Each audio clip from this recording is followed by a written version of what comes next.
കണ്ണൂർ പാനൂർ മേഖലയിൽ quarry crusher ഉൽപ്പന്നങ്ങളുടെ വില അനിയന്ത്രിതമായി വർദ്ധിപ്പിച്ചതോടെ പ്രതിഷേധവുമായി തൊഴിലാളികൾ രംഗത്ത്.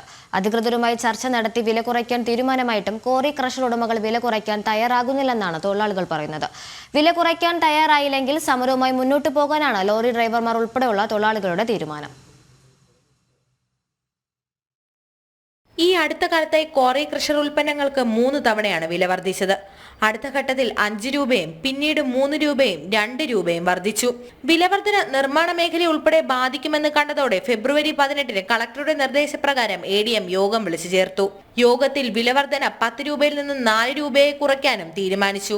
എന്നാൽ തീരുമാനത്തിന് വിരുദ്ധമായി ക്രഷർ കോറി ഉടമകൾ 1 രൂപ മാത്രമാണ് കുറയ്ക്കാൻ തയ്യാറായതെന്നും തൊഴിലാളികൾ പറയുന്നു. നമ്മുടെ തീരുമാനം ശക്തമായി സമരമായിട്ട് തന്നെ മുമ്പോട്ട് പോകാനും കാരണം ഇത് ഒരു തൊഴിലാളി വിഷയം മാത്രമല്ല, ജനകീയ വിഷയം കൂടിയാണ്. ജനങ്ങളെയും ജുഡീഷ്യറിയും വെല്ലുവിളിക്കുന്നൊരു നിലപാടാണ് എന്താ പറയുക, ഈ കുറേ മാഫിയകൾ എന്ന് തന്നെ പറയണം.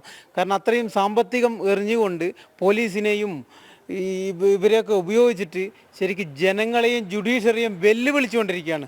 അപ്പോൾ പൊതുജനങ്ങളെ മുഴുവൻ അണിനിരത്തിക്കൊണ്ട് മുഴുവൻ ട്രേഡ് യൂണിയനും എല്ലാ യുവജന പ്രസ്ഥാനങ്ങളെയും മുൻനിർത്തിക്കൊണ്ട് സമരം ചെയ്യാനാണ് ഈ സമരസമിതിയുടെ തീരുമാനം. കളക്ടറുടെ യോഗത്തിൽ മാത്രമേ ഇനി വരാവുന്ന വില വർധനവ് ഉണ്ടാവൂ എന്നുള്ളത് തീരുമാനത്തിൽ അന്ന് ഈ അസോസിയേഷൻ്റെ ആൾക്കാരൊക്കെ സമ്മതിച്ച് പിരിഞ്ഞതാണ്. അതിന് വിപരീതമായി 1/12/2024 വീണ്ടും 5 രൂപ വർദ്ധിപ്പിച്ചു. ഒരു പൂട്ടിന്മേൽ 5 രൂപ വർദ്ധിപ്പിച്ചു. അതിനുശേഷം വീണ്ടും 3 രൂപ വർദ്ധിപ്പിച്ചു. ഇപ്പോൾ ഒരു പൂട്ട് ജില്ലയ്ക്ക് 42 രൂപ എന്ന നിലയിലാണ് അവർ വാങ്ങിക്കൊണ്ടിരിക്കുന്നത്. നിർമ്മാണ മേഖലയെ ഉൾപ്പെടെ പ്രതിസന്ധിയിലാക്കുന്ന കോറി ക്രഷർ ഉൽപ്പന്നങ്ങളുടെ വിലവർധന പിൻവലിച്ചെങ്കിലും ശക്തമായ സമരവുമായി മുന്നോട്ടു പോകാനാണ് തൊഴിലാളികൾ ഇപ്പോൾ തീരുമാനിച്ചിരിക്കുന്നത്. ജനം, കണ്ണൂർ.